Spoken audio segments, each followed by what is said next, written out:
Assalamualaikum warahmatullahi wabarakatuh. Hari ini kita kembali bertemu di daring Talan Matematika SD Mumtaz 1 dan 2. Ibu harap Ananda sekalian dalam keadaan sehat walafiat dan selalu semangat untuk belajar matematika. Oke. Karena materi kemarin kita sudah membahas tentang volume, nah hari ini kita akan belajar tentang debit karena debit itu berkaitan dengan volume. Jadi apabila sudah mempelajari volume, akan lebih mudah kita mempelajari materi debit. Oke, sebelumnya kita tahu dulu bahwa definisi atau pengertian dari debit itu adalah banyaknya volume zat cair yang mengalir dalam waktu tertentu. Contohnya seperti air terjun, kemudian air keran yang jatuh, kemudian air hujan. Nah, dia zat cair itu mengalir dalam waktu tertentu, maka kita akan mendapatkan debitnya. Selain pengertian dari debit, ada juga debit air. Debit air ini ukuran banyaknya volume air yang mampu lewat pada suatu tempat atau yang mampu ditampung dalam suatu tempat setiap satu satuan waktu. Hampir sama ya. Kemudian debit aliran juga jumlah air yang mengalir pada satuan volume per waktu. Nah, ini ada gambar, ada sebuah bak.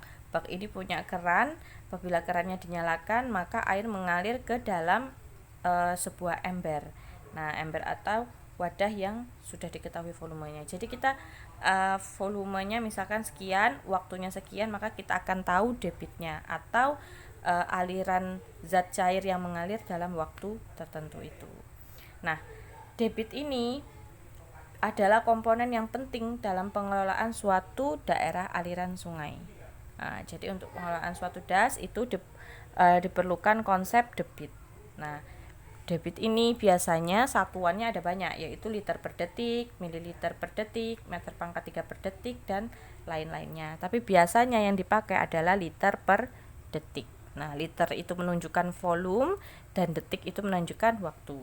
Jadi volume dalam waktu tertentu, volume zat cair yang mengalir dalam waktu tertentu.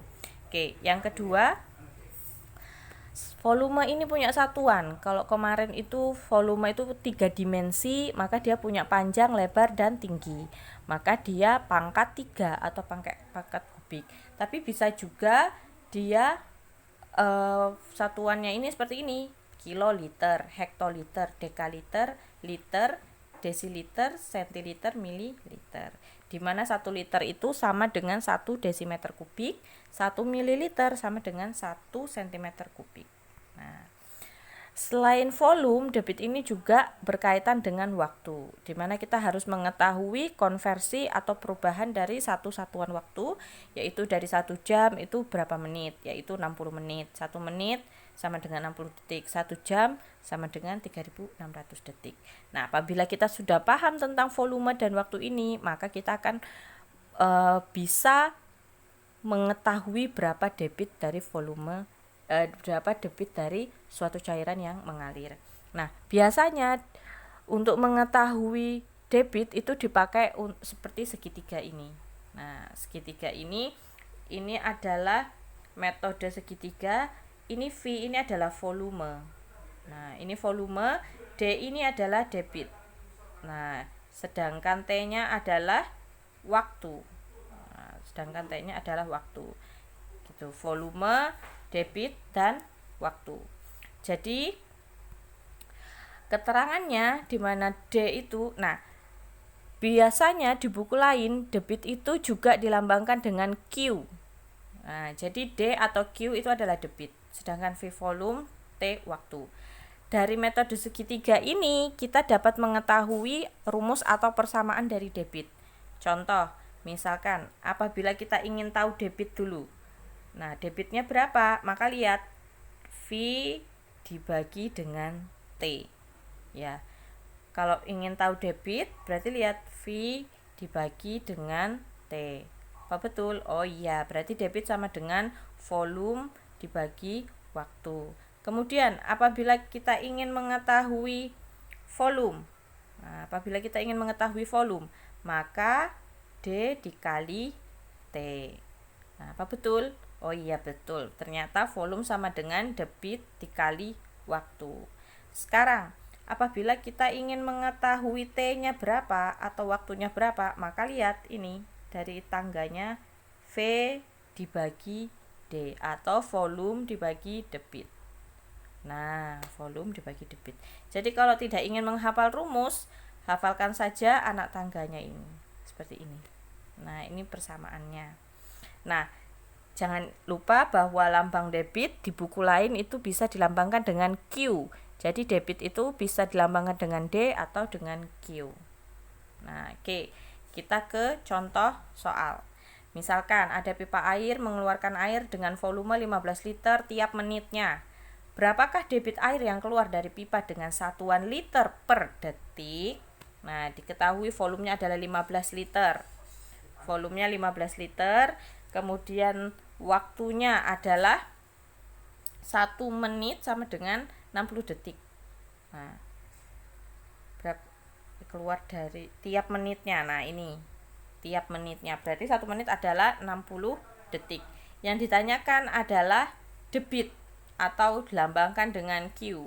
Maka cara menjawabnya, lihat rumus tadi, debit sama dengan volume dibagi waktu.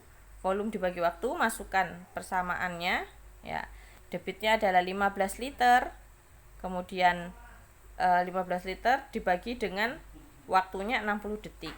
Nah, 15 per 60 ini bisa sama-sama dibagi dengan 5. Jadi 15 bagi 5, 60 detik bagi 5. 15 bagi 5 sama dengan 3, 60 bagi 5 sama dengan 12. Kemudian 3 per 12. 3 per 12 bisa disederhanakan lagi, dibagi dengan 3. Menjadi 3 bagi 3, 1. 12 bagi 3 sama dengan 4. Maka 1 per 4. 1 per 4 itu adalah diubah ke pecahan desimal adalah 0,25. Maka debit air yang keluar pada pipa air yaitu 0,25 liter per detik. Nah, kemudian contoh kedua. Sebuah penampungan air mengalami kebocoran 15 liter per menit. Lihat, 15 liter per menit berarti ini adalah debit dalam waktu setengah jam air. Nah, ini waktunya. Waktunya setengah jam air di dalamnya habis. Berapakah volume? Lihat, yang ditanya adalah volume. Nah, oke. Yang diketahui tadi debit, waktunya setengah jam. Setengah jam itu sama dengan 30 menit. Ya. Yang ditanya adalah volume. Berarti volume sama dengan debit dikali waktu. Masukkan nilai debitnya. Debitnya tadi 15 liter per menit dikali waktunya 30 menit. 15 liter per menit dikali 30 menit sama dengan 450 liter. Kenapa kok liter? Karena menitnya habis. Menitnya habis ini. Nah, ini menitnya kan ada dibagi. Nah, ini sama saja dengan ditulis 15 liter dibagi menit atau setiap menitnya. Nah, setiap menit dikali dengan 30 menit. Nah, 30 menitnya dicoret, maka tinggal 15 liter kali 30. Hasilnya 450 liter. Maka volume air yang keluar pada penampungan yaitu 450 liter. Oke, sekarang Ibu mau Ananda semua mencoba 4 soal ini. Nah, 4 soal ini saja dikerjakan. Seperti biasa, jangan lupa tulis nama dan kelasnya masing-masing. Oke, terima kasih. Wassalamualaikum warahmatullahi wabarakatuh.